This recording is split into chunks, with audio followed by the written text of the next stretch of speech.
থাইল্যান্ডের প্রধানমন্ত্রী শ্রেথা থেবিসনের আমন্ত্রণে ব্যাংককে 6 দিনের সফর প্রধানমন্ত্রীর। সফরের তৃতীয় দিন শেখ হাসিনা যান দেশটির প্রধানমন্ত্রীর কার্যালয়ে। গভর্নমেন্ট হাউসে পৌঁছলে প্রধানমন্ত্রীকে স্বাগত জানান থাই প্রধানমন্ত্রী। প্রধানমন্ত্রীর কার্যালয় ও এর আশেপাশের এলাকায় শোভা পায় দুদেশের জাতীয় পতাকা। শেখ হাসিনাকে স্বাগত জানাতে ছিল নানা রাষ্ট্রীয় আনুষ্ঠানিকতা। উন্মুক্ত স্থানে তাকে দেয়া হয় লাল গালিচা সংবর্ধনা। থাই সশস্ত্র বাহিনীর একটি চৌকস দল প্রদান করে গার্ড অব অনার। প্রধানমন্ত্রী গার্ড পরিদর্শন করেন।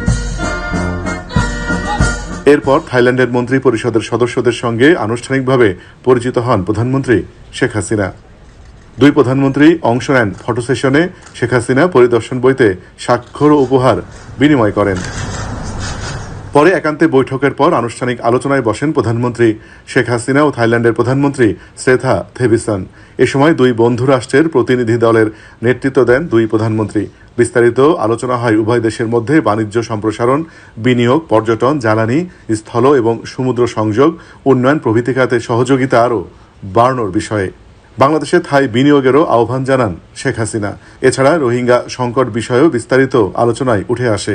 প্রধানমন্ত্রী থাইল্যান্ডের সহায়তা চান বাস্তুচ্যুত এই বিশাল জনগোষ্ঠী যেন নিজ দেশে ফেরত যেতে পারে।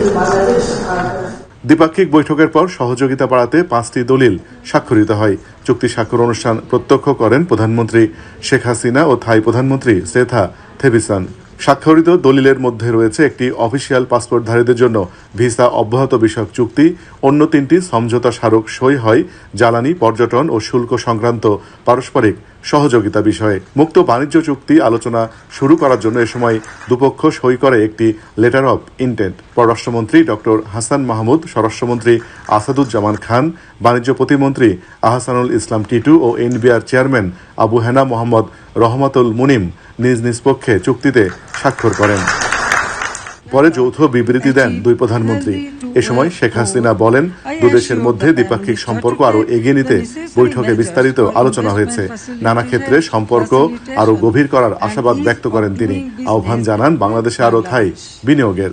I propose to the Thai side to invest in our special economic zones and high-tech parks and to take one special economic zone exclusively for Thailand.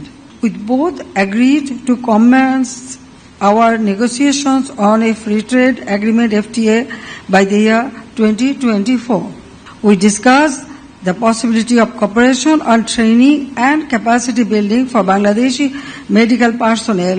I also proposed him to explore the possibility of investing in hospitals and medical facilities in Bangladesh.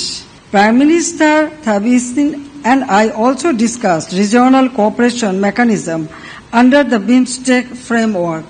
শ্রেথা থেবিসন এ সময় শেখ হাসিনার থাইল্যান্ডে সফরকে ঐতিহাসিক বলে অভিহিত করেন। Thailand appreciates Bangladesh's role in providing humanitarian assistance for displaced Rohingya since 2017. Thailand has also given our support towards Bangladesh's endeavor in order to achieve a sustainable solution in this matter. I would like to express my firm commitment to drive cooperation and encourage exchanges in all dimensions, at both government and public levels. পরে থাই হস্তশিল্প মেলা পরিদর্শন করেন প্রধানমন্ত্রী শেখ হাসিনা। এ সময় তার সঙ্গে ছিলেন ছোট বোন শেখ রেহানা। আয়োজনে ছিল নানা ধরনের হস্তশিল্প সহ ঐতিহ্যবাহী বিভিন্ন থাই পণ্য। Asifur Rahman, Bangladesh television, Bangkok, Thailand.